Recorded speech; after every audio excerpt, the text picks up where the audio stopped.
করে দেওয়ার জন্য একটা কারখানা স্থাপন করেছেন, কথা ঠিক না?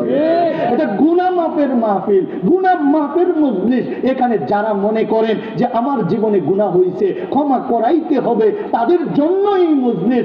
যদি আশপাশে দাঁড়িয়ে থাকেন, বসে থাকেন, আড্ডা দিয়ে থাকেন, সকলকে অনুরোধ করব, আজকের পরে কিন্তু এই মাহফিল এখানে থাকবে না। এজন্য অনুরোধ করে বলছি, চলে আসুন, এই সুবর্ণ সুযোগ হাতছাড়া করবেন না।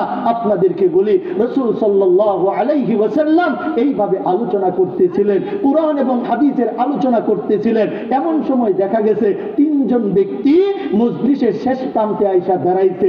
দাঁড়াইয়া কিছুক্ষণ কথা বলার পরে একজন ব্যক্তি সামনে আইসা বসে গেছে। বলেন সুবহানাল্লাহ।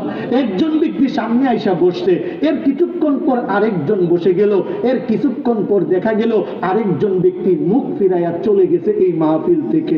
আল্লাহর রাসূল এই দৃশ্যটা দেখলেন। দেখার পর যখন আলোচনা শেষ হয়ে গেল, সাহাবায়ে কেরামকে বললেন, আমি কি তোমাদেরকে ওই তিন ব্যক্তি সম্পর্কে বলবো না যারা তোমাদের আলোচনার মাঝখানে এসে উপস্থিত হয়েছিল? সাহাবায়ে কেরাম বলেন, ইয়া রাসূলুল্লাহ, ওই তিন ব্যক্তি সম্পর্কে অবশ্যই আমাদেরকে জানান। আল্লাহর রাসূল সাল্লাল্লাহু আলাইহি ওয়াসাল্লাম বলেন, আমাদের আলোচনার মধ্যে যে তিন ব্যক্তি এসেছিল, প্রথম ব্যক্তি যে মাহফিলের সামনে আইসা অবস্থান করেছে, মাহফিলের সামনে বসে গেছে, জানিয়া রাখিও, যখন সেই মজলিসের ভিতরে ঢুকে গেছে, বসে গেছে, বসে যাওয়ার সাথে সাথে তার জিন্দেগীর গুনাহগুলো আল্লাহ তাআলা ক্ষমা করে দিয়েছেন। বলেন সুবহানাল্লাহ। দ্বিতীয় ব্যক্তি যখন বসলো, বসার সাথে সাথে দ্বিতীয় ব্যক্তির গুনাহগুলোকেও আল্লাহ তাআলা ক্ষমা করে দিয়েছেন। তৃতীয় ব্যক্তি যে মাহফিলে বসে নাই, বরং সে চলে গিয়েছে, আল্লাহ তাআলা তার থেকে মুখটা ফিরিয়ে নিয়েছেন। বলেন নাউযুবিল্লাহ। সুতরাং আজকের এই মজলিসটা আপনার আমার গুনাহ মাফের মজলিস। এই জন্য আমরা সবাই নিয়ত করে বসে যাই, এই মজলিস থেকে গুনাহ মাফ না করায়া বাড়ির দিকে যাব না।